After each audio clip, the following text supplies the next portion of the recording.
G'day guys, what's going on? Welcome back to the channel. So today we're checking out a new SSD from Silicon Power. They sent over for review their US75. Today we've got the 1TB version. This drive is a Gen 4 SSD. It's about $98 here in Australia. And so today we'll compare it to some other similar drives at similar price points to see how it sort of stacks up, but also compare it to some more expensive drives to see what extra performance you might get if you spend a bit more money. So if you enjoyed the video and you found it helpful, don't forget to chuck it a like, get subscribed, and let's begin. Now, before we jump into the benchmarks, let's do a quick little summary of this US75 SSD. So it comes in a 1TB, 2TB, and 4TB capacity. Total terabytes written to the drive over its life is 600, which is pretty much on par with all the other SSDs out there. Has a 5-year warranty as well, so it should give you some peace of mind if anything bad was to happen. An advertised read and write speed. So they advertise 7,000 megabytes a second on the read and 6,500 megabytes a second on the write, and that's obviously sequential. Now, in terms of the architecture, it's a TLC NAND flash setup with a MaxioTech Controller. But unfortunately, there's no DRAM cache on this SSD. You might have to pay a little bit more money or shop elsewhere if that's something that you're wanting. And also, there's no heat spreader on the actual SSD. So hopefully your motherboard has that already built in. And I think in terms of like getting to a price point of $98 or $95 here in Australia, you do have to make some compromises. So I think the heat spreader and the DRAM cache is probably how they've been sort of able to do that. So let's jump into some benchmarks now and see how this drive stacks up. So the main test that we ran across this drive and across all the other drives as well was Crystal Disk Mark, which is a test that you guys can also download for free and run on your own system if you want to do a bit of a comparison. And now this drive, we actually ran that test probably 5 or 6 times just to make sure the results were consistent, to really put the drive through its paces. And we also have about 250 gigabytes on the drive in terms of actual files. So we're not testing this drive without anything on it. Also to note, my system that we're using runs a Intel 13900K CPU, a RTX 4070 Ti from NVIDIA, and 32 gigabytes of DDR5 6000 megahertz memory. So the US75 on the sequential read, the maximum speed that we got was 7,366 megabytes, and on the writes was 6,596. So in my opinion, that's a pass. It's actually meeting or actually exceeding the speeds that are advertised on the packet. And then you can see on the screen as well the sequential 1M Q depth of 1 speeds, the random 4K Q depth of 32 and Q depth of 12. So you can get a bit of an understanding here on how it performs.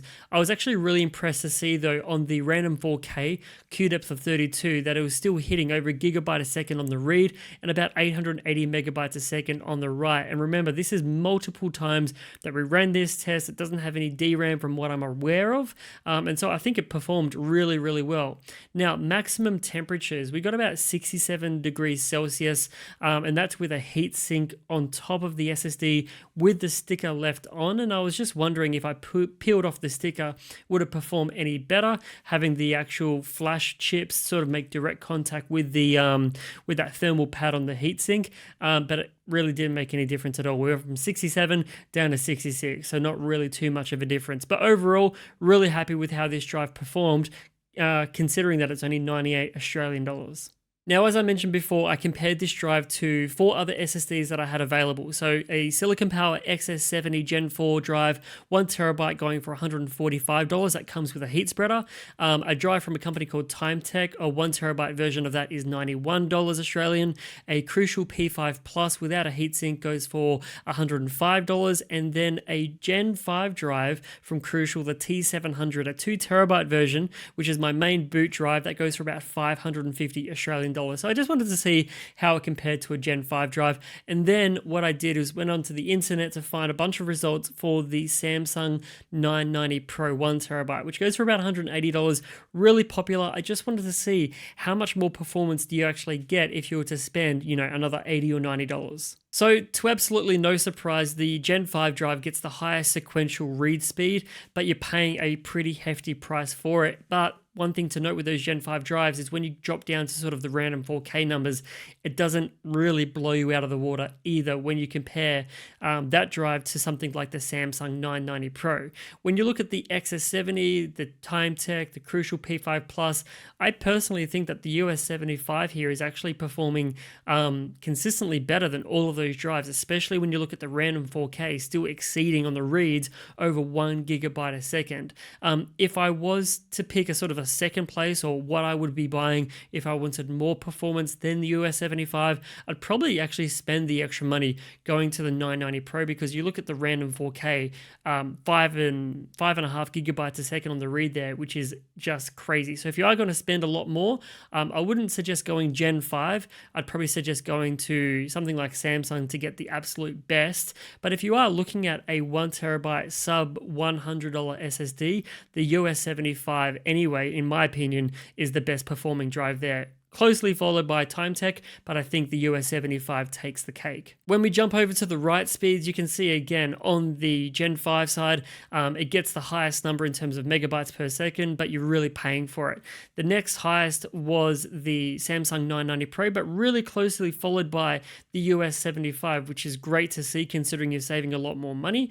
And then again, the US75 pretty much performs the best out of all the other Gen 4 drives, especially when you look at the random 4K write speeds at over 800 megabytes a second, when the next closest one is about 469 from the Crucial P5 Plus, excluding the Gen 5 drive from the T700. But again, if you're wanting to spend a little bit more money, I'd probably suggest jumping up to something like the 990 Pro if you want to get absolutely insane random 4K numbers. But overall, if you're wanting the best under $100 Australian SSD, in my opinion, a Gen 4 drive, I'd be looking at the US75.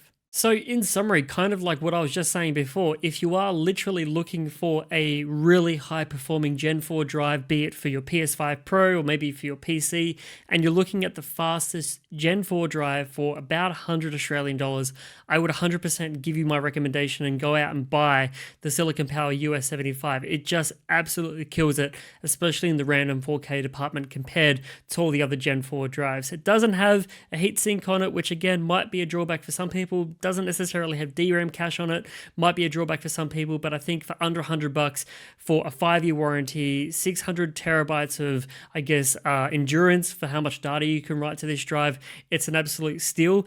The only thing I would say is that, yeah, if you're wanting to get even more performance, don't get suckered into the Gen 5 situation right now. I think it's still too early and there's not enough motherboards and platforms that really take advantage of it.